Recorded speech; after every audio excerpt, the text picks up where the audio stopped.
Salut! Une vidéo aujourd'hui sur la loi de la pensée, qu'on appelle aussi la loi de l'attraction, la loi de la vibration, la loi de la moindre résistance. Elle a plein de noms cette loi. Qu'est-ce qu'elle veut dire? Elle part d'un constat que tu attires à toi ce que tu penses, ce que tu dis. Ça, c'est un constat de base. Et la question qui vient après, c'est: as-tu conscience de ce que tu penses et de ce que tu dis? Et plus tu vas te répéter quelque chose, plus les conditions, plus l'univers, plus la vie va t'envoyer des expériences pour vérifier ça. Donc par exemple, si tu dis sans arrêt que tu es nul, la vie va t'envoyer des expériences qui va te montrer que tu es nul. Et c'est assez simple en fait de se dire que ce que tu dis et ce que tu penses va lancer des expériences pour le prouver. Je cite souvent un exemple qui est celui de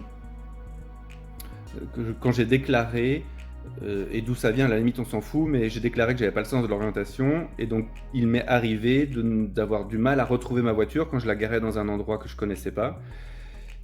Je finissais par le retrouver, mais j'avais du mal. Donc j'ancrais en moi l'idée que je n'étais pas capable de retrouver ma voiture. Et le jour où j'ai déclaré l'inverse, que j'étais capable de retrouver ma voiture, ben, il s'est passé que j'ai retrouvé ma voiture sans aide, sans GPS par exemple. Et peut-être que c'est même pas peut-être, il y a des fortes chances que je me suis mis dans un état d'esprit différent qui fait que quand j'ai garé ma voiture, j'étais plus attentif. Donc quand il a fallu que je la retrouve, ben ça a été possible. Et donc là, on est sur un détail de la vie quotidienne. Mais imaginez quand vous vous répétez « je suis nul », quand vous vous répétez « je ne suis pas capable de », quand vous vous répétez « je suis jaloux, jalouse », quand vous répétez tout ce genre de choses, vous créez des situations pour vous faire valider ça. Donc, ça peut paraître peut-être ridicule, je ne sais pas comment tu trouves ça, mais derrière il y a un truc quand même, c'est que c'est ultra simple. C'est ultra simple. Et la phase derrière, quand on part de ce constat-là, c'est de se dire qu'est-ce que je pense, qu'est-ce que je dis, et de surveiller ce que je pense et ce que je dis, et de me mettre à dire et à penser que des trucs que je veux.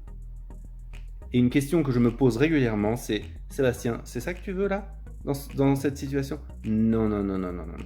C'est ça que tu veux, être impacté, être agacé, être énervé, être attristé par telle ou telle situation? Non, non, non, non, non, non, non. Cette situation, voilà comment je veux la vivre. Quand vous allez passer un entretien, par exemple, quand tu vas passer un entretien, tu veux être stressé ou tu veux être le plus détendu possible? Et là, ton mental va me dire, ben, je suis stressé, j'ai pas le choix, je fais pas exprès. Ok, choisis autre chose.